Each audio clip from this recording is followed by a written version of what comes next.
Pints with Jack, Season 4, Episode 45. After Hours with Dr. Robert Royle.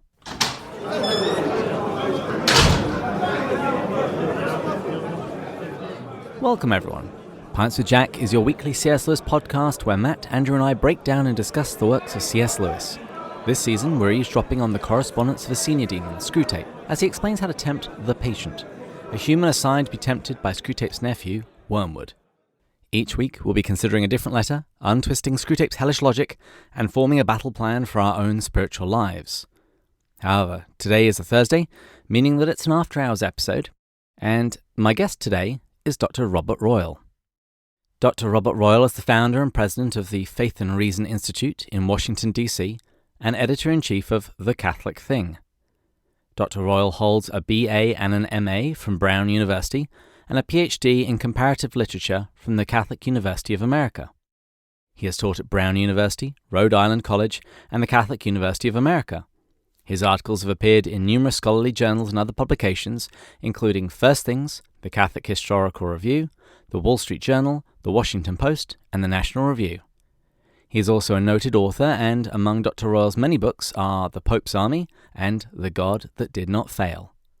Dr. Royle, welcome to Pints with Jack. Good to be with you. I love C.S. Lewis, so I just was delighted to have this opportunity. Well, I was aware of the Faith and Reason Institute because I lived for about 6 months in Washington, D.C. But you in particular came on my radar from the Institute of Catholic Culture, this wonderful organization on the East Coast that produces these high-quality lectures about history, scripture, theology, and you gave this wonderful 2-part series on the Screwtape Letters. And after I'd heard that, I just had to have you on the show to discuss it.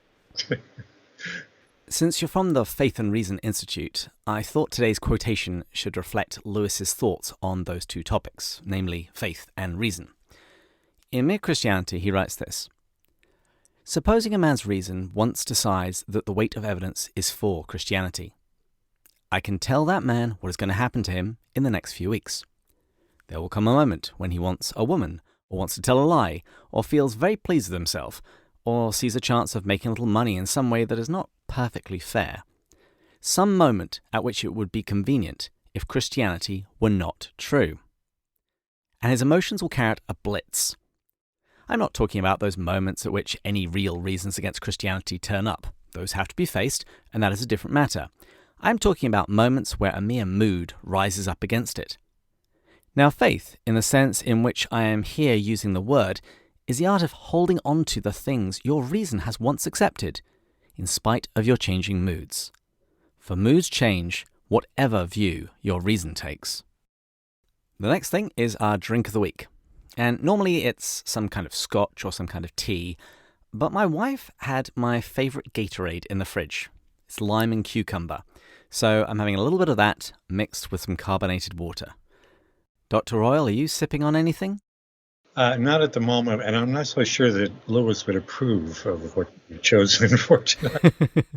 Yeah, no, I don't think he would either. In fact, I think there's quite a few of my tastes that I think Jack would quite disapprove. It's not what I call a Catholic beverage, which is a little stronger usually. I'll fix it later with some red wine. But in the meantime, cheers. Cheers. So, to kick things off, Dr. Royle, if you wouldn't mind, could you please fill in a few more details about your background and the Faith and Reason Institute? Well, I started out life thinking I was going to be an academic. I began studying Dante when I was an undergraduate, and I was just overwhelmed by him. But my literary interest became broader and broader. And after spending a year as a Fulbright student in Florence studying Dante, I was newly married at the time.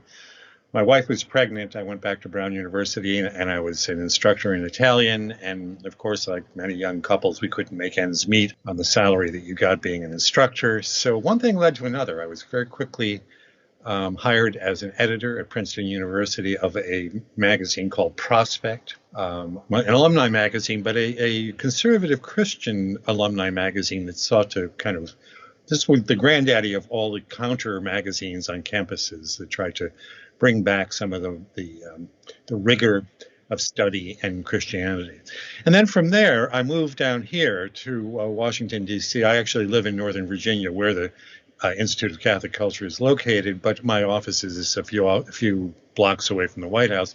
I worked at the Ethics and Public Policy Center, which is another famous Washington think tank that has interests in religion, as the vice president for research for a number of years.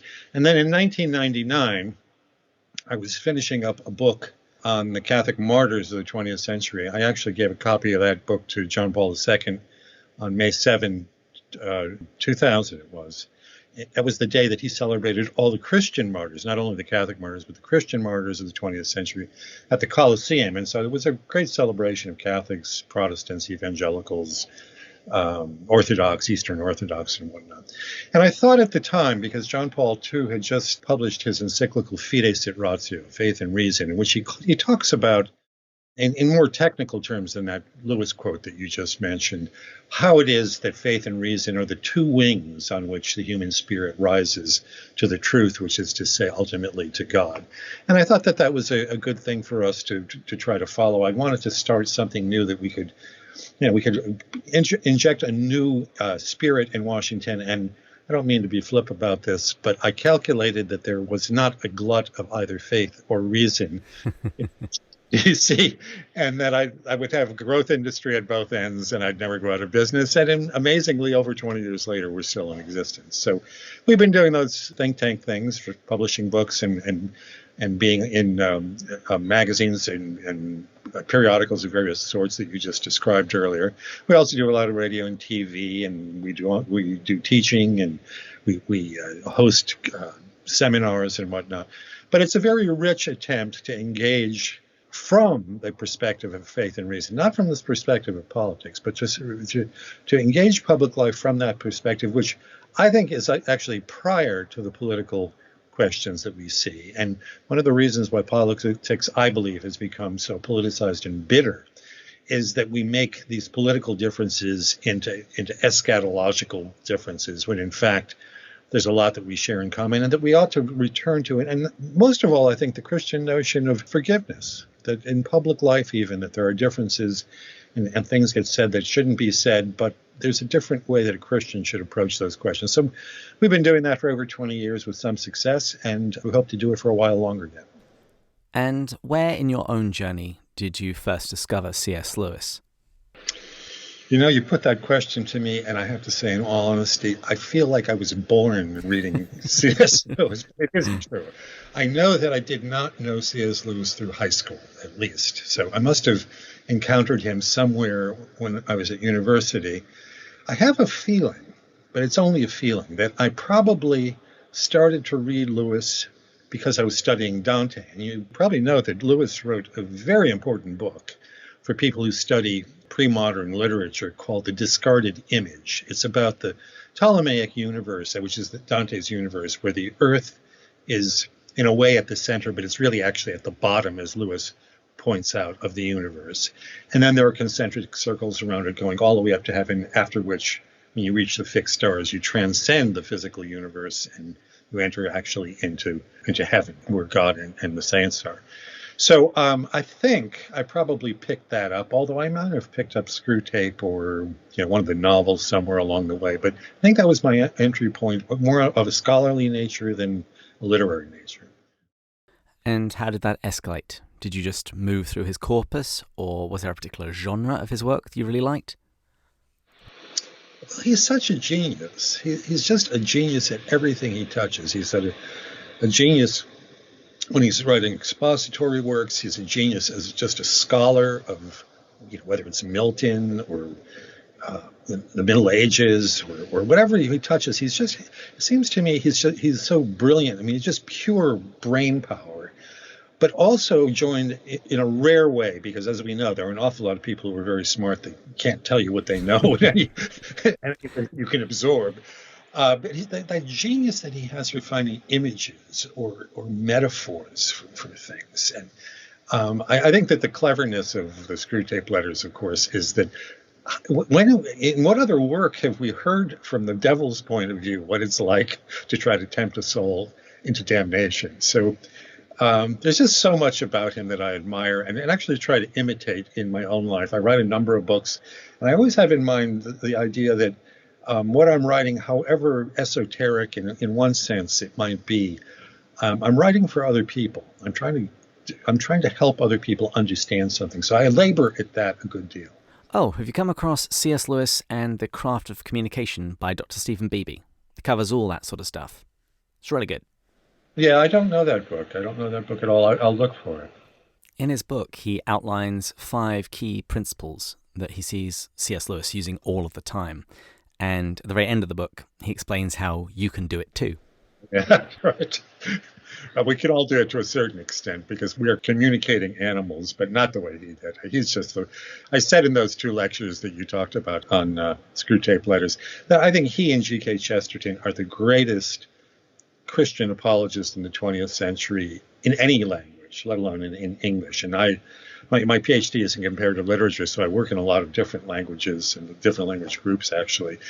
And there's just nothing like them. There are good things. There are some very good things in many different languages, Russian in particular. But these 2, I think, really touched the heart of what was going on in the 20th century and they actually had some remedies, which is rare. It's relatively easy to do the diagnosis. It's harder to prescribe the medicine that's going to be the cure. Chesterton and Lewis. I love it. Because I'm on Pints with Jack and my wife is on Pints with Chesterton. Oh, good for her. Can you remember what you first thought when you first read the Screwtape Letters? Because the first time I read it, I remember thinking, this is really funny, but with the world turned upside down this way, I'm actually not quite sure what I'm meant to believe. Yeah, I said in those lectures, I was very careful because,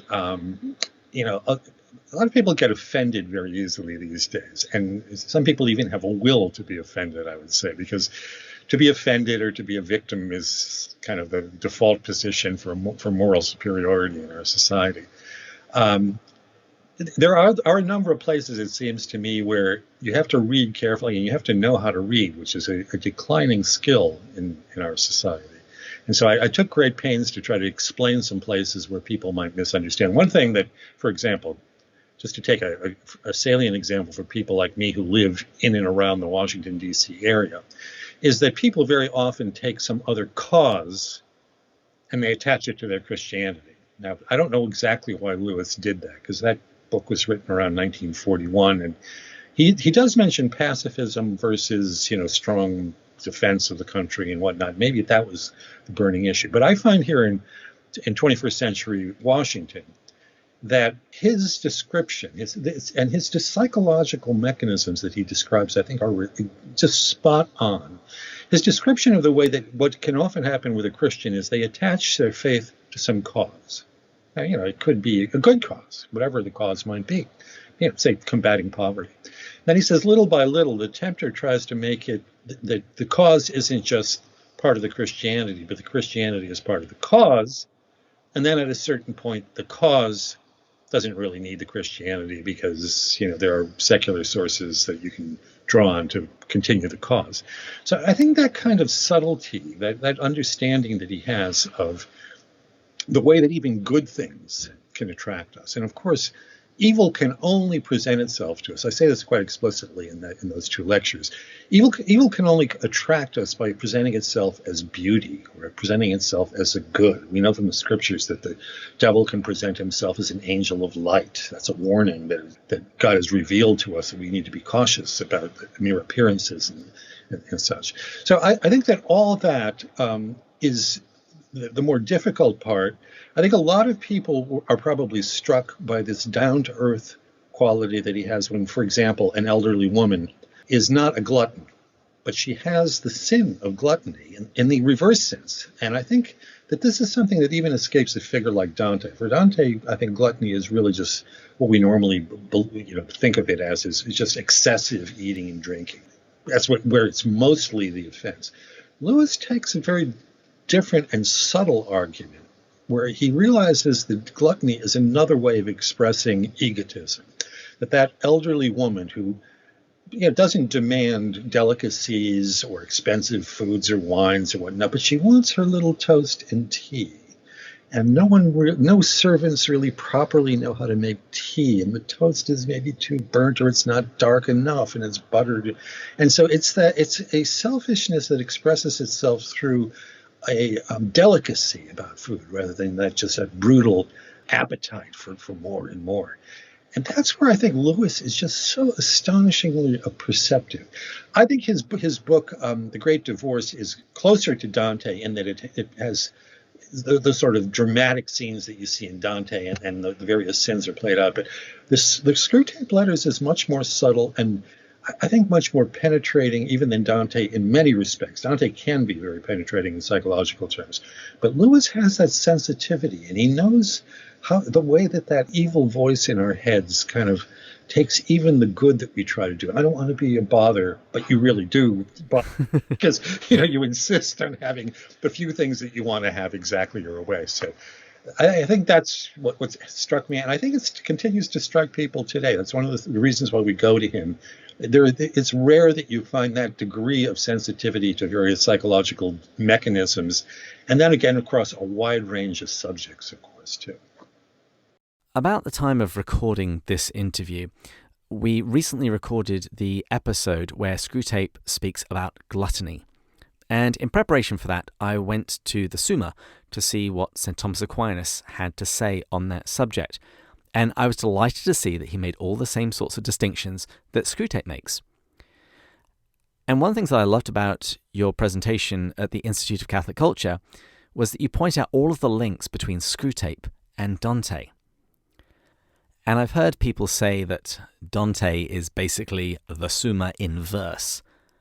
But I have to say, at least on that particular issue, on the subject of gluttony, I think C.S. Lewis did the better job. Yeah, I think that's true. Although, again, I want to say that there are places. Let's take the question of lust. The very famous adulterous pair, Paolo and Francesca, in Canto 5 of Inferno. Well, Lewis talks about, or let's say Screwtape talks about how their disinformation department has convinced modern people that romantic love is the only reason for being married, and they look down on the mere fidelity to one another and to bringing up children and comforting one another, which are other reasons why people should get married. They look down on that as just sort of a base way that you really should have this towering romantic feeling for your partner.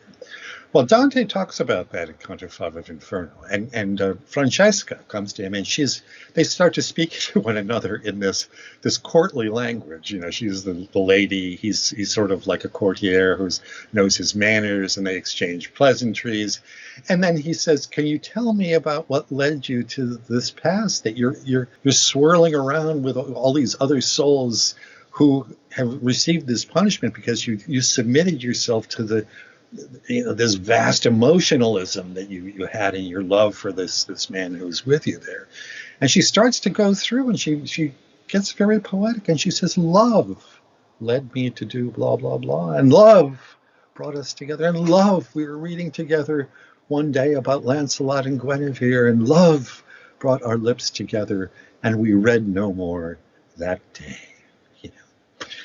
So yes, it's true that love of a kind, Dante is saying love of a kind brings them together. But and it's a counterfeit love. I often talk about this when I talk about Dante, that modern Christians often think that sex is the worst of the sins. I don't think that the medievals and the ancients thought that. It's still a sin for which you can be damned. But it kind of counterfeits some of the divine love because it is two persons. It's not love of money. It's not love of food or drink. It's not love of fame or whatever it might be. It is really two persons, but it's the wrong two persons, and it's in the wrong way and at the wrong time, etc. So they're even there. So I think that Dante shows quite subtly the attractiveness of this type. They say that Francesca's husband was very brutal toward her and perhaps even beat her and whatnot. There's all kinds of stories that the scholars have tried to dig into about them. And so you get very sympathetic about this, but you realize that the very first steps into damnation are attractive. It seems like this is something good. This is the kind of thing that will fulfill me. I'm living in a horrible set of circumstances. So Dante has his subtleties as well. It's just that Lewis, I think, speaks to us a little bit more directly because he's a modern. Yeah, he was wrong, by the way, because obviously the courtly poets had also done the job that made it possible for people to think that passionate romantic love justified what they were doing, but also led them to perdition. And he knew, in other moods, he knew that as well as anybody else, because these people was a brilliant commentator on them.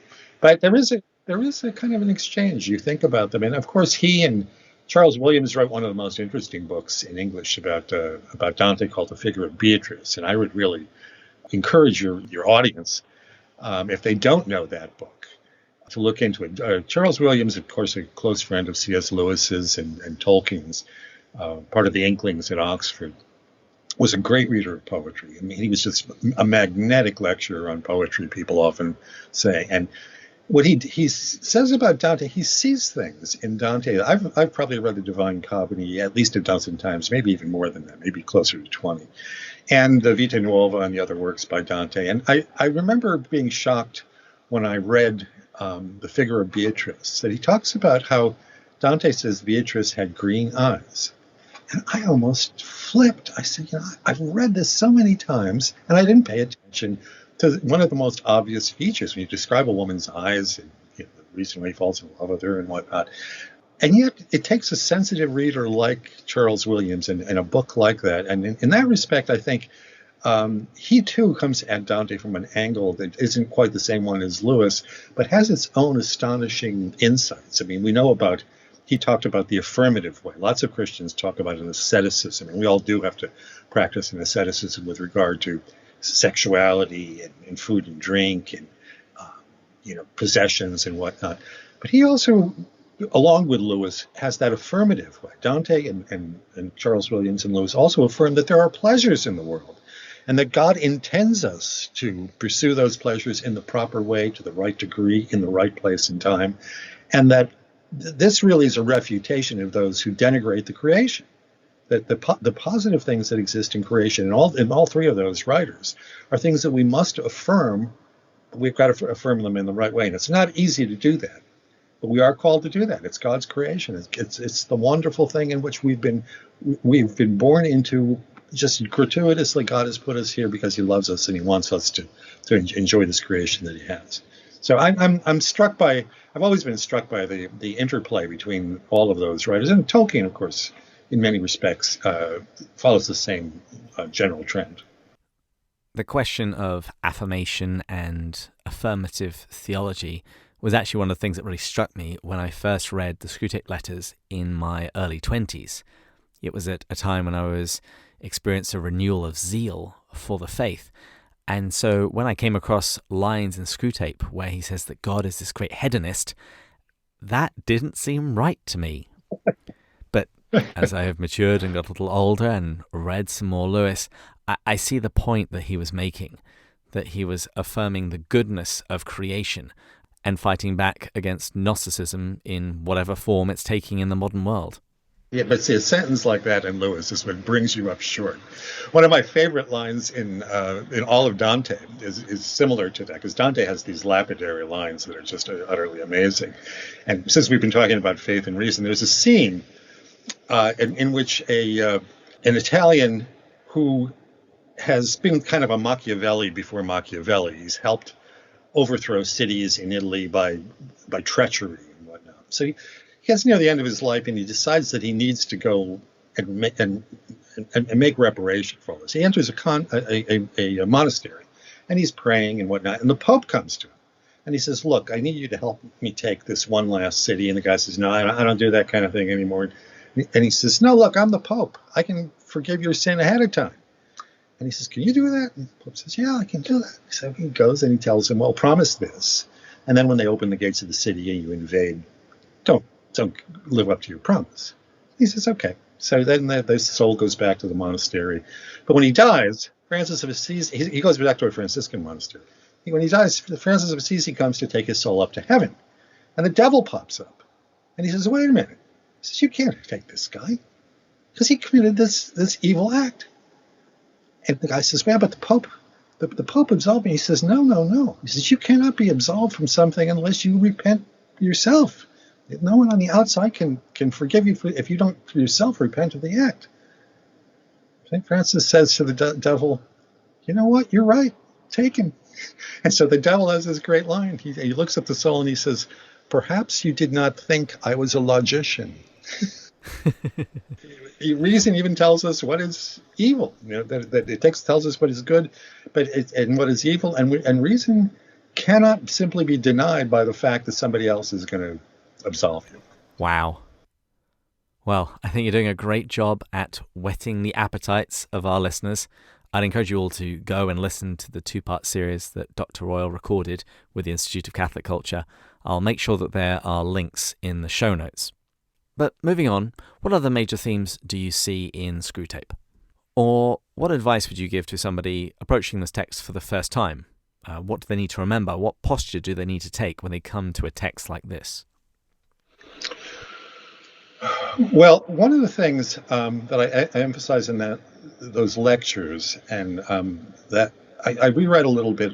It was great to be invited to this broadcast because it gave me an excuse to go back and read at least a few of the Screwtape Letters. We want to remember that this was written in 1941. Bombs are dropping on London. Charles Williams had to actually go to Oxford. He was in a book publishing house in London, but he went out to Oxford to get away from the dangers of the bombs that were falling during the Blitz. And I think it's clear that Lewis, well, he says explicitly at a couple of points, as he has Screwtape say it at a couple of points, that the threat of unforeseen death can go one way or it can go another. It can prepare you for the fact that at any moment you can die, and that's true of all of us. We don't like to dwell on it, but it is true. Or it can be used to lead somebody into temptation that, you don't know what's going to happen, so you can indulge your lusts, your egotism and whatnot, because you don't know, eat, drink, and be merry, for tomorrow we're going to die. And it's insights like that. I think we need to be able to step back from his immediate context and understand our own. And there is a little bit of, I say this as an American, I take it from your accent, you are from somewhere else. I'm English. Yeah. And there is a certain English difference that I like, and I think a lot of people do like, because you're our mother country, and we get the language from you. And some people. Yeah, but look what you've done to it since then. Ugh. I know. We'll have a lot to answer for on the last day.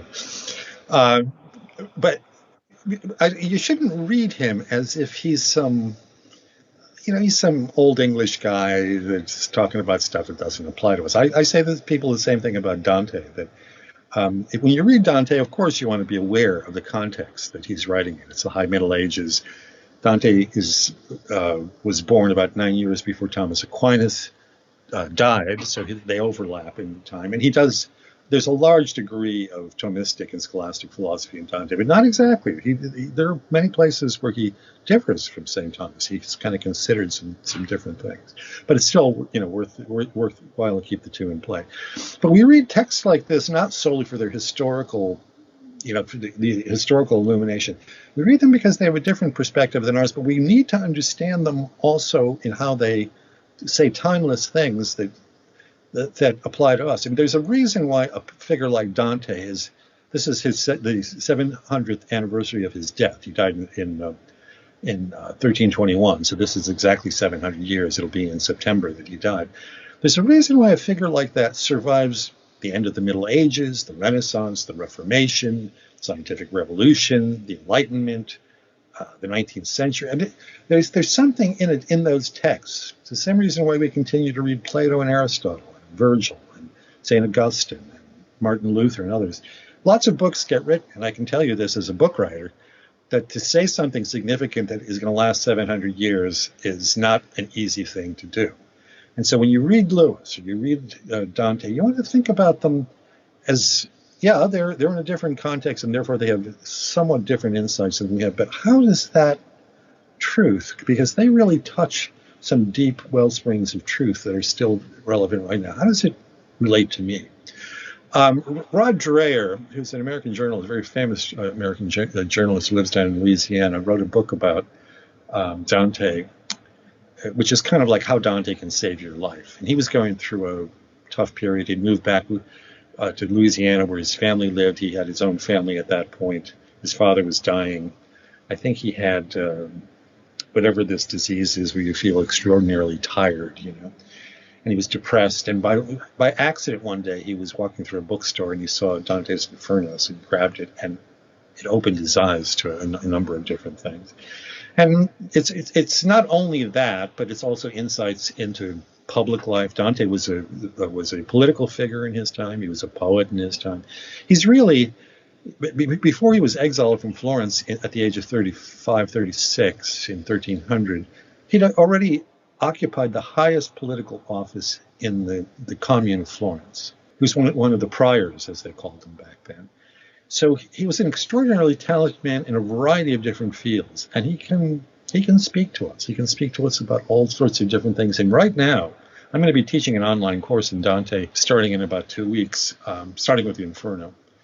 And I think right now we need to reconnect to these Christian sources because we're losing a lot of what we knew not all that long ago. And we certainly in the English-speaking world, the great figures like Lewis and Tolkien are still there, but I don't think they quite have the same prominence among younger people that they may have had for you or for me. And so we need to make a conscious effort to reconnect with these great, relatively recent. Chesterton, of course, is another. Relatively recent figures who have a great deal to say to us, and they're outside the strictly churchy environment, right? I mean, they're talking to us from a very sophisticated intellectual and social and historical standpoint. So there's just, I go back to these authors again and again and again. My wife sometimes tells me, are you reading that again?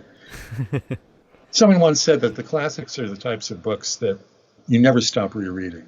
You never stop rereading Plato. You never stop rereading St. Augustine. You never stop rereading the New Testament, for that matter, right? I mean, we constantly, God just speaks to you from those verses. One verse will shine out one day, or from a psalm or some other text. So we've got a lot of recovery work to do, and we need to recover in order to move forward. It's for that reason that I want to cover an experiment in criticism sometime soon, because Lewis has got some really great advice for us there. He talks about reading old books and rereading old books. He says, my own eyes aren't enough for me. I must see through the eyes of others. And Screwtape backs him up here. He says we've managed to generally keep most people away from these old books, and the scholars who actually read them, we get them to just do literary criticism on them.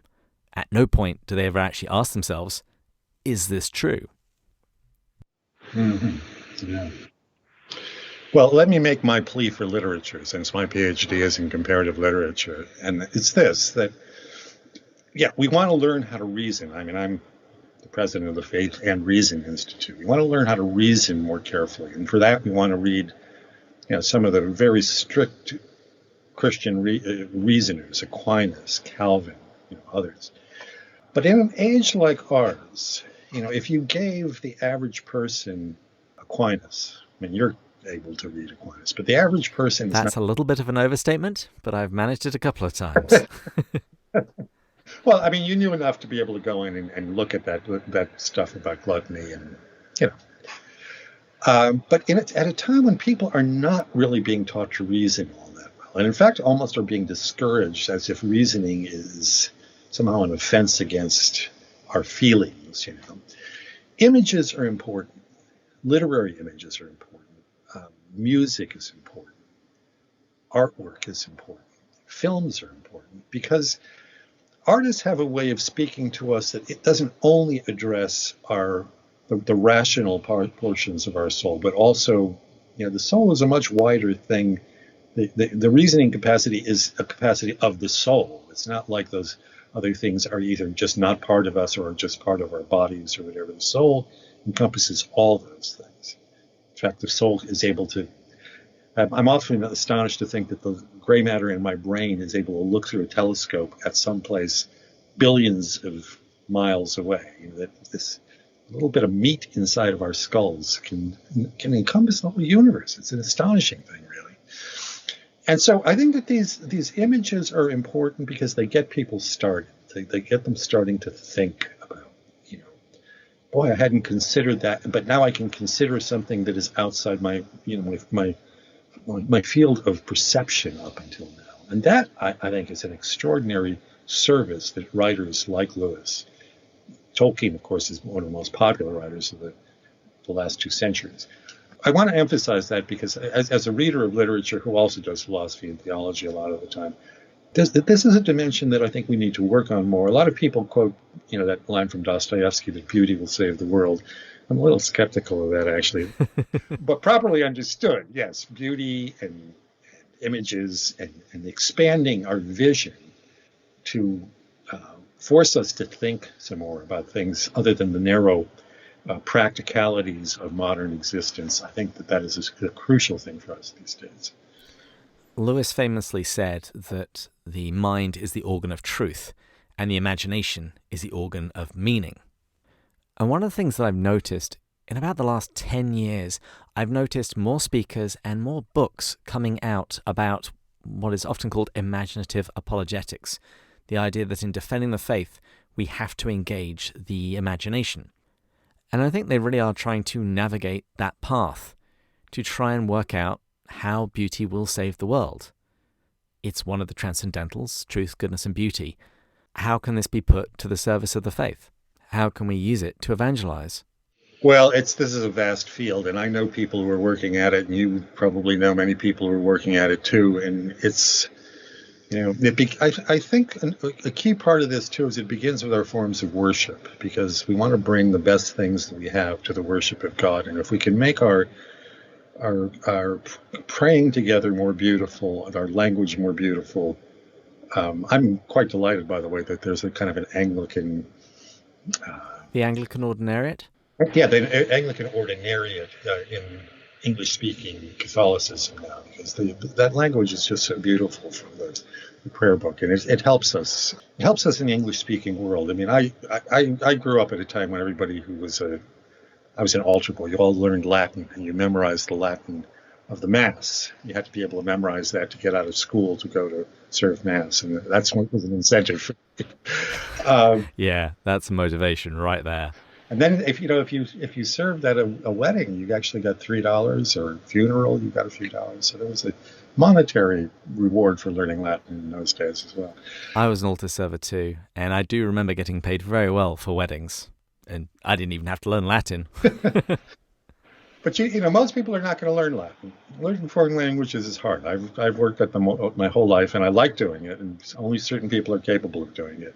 So we need some things in English, good prayer, good liturgies, and then also things outside of that, things that remind us outside, as these great authors do, when we step out into the larger culture, that we can still bring with us a different notion of what the world is and what is good in the world, what should even appear to us as good in the world, than the world itself has. I mean, certainly that's part of Christianity. Well, I think we've done a really good job introducing you to our listeners. You clearly know your stuff. Got a lot to say about both Dante and Screwtape. But before I let you go, is there anything else that you want to say? Any other themes in Screwtape that you want to draw people's attention to?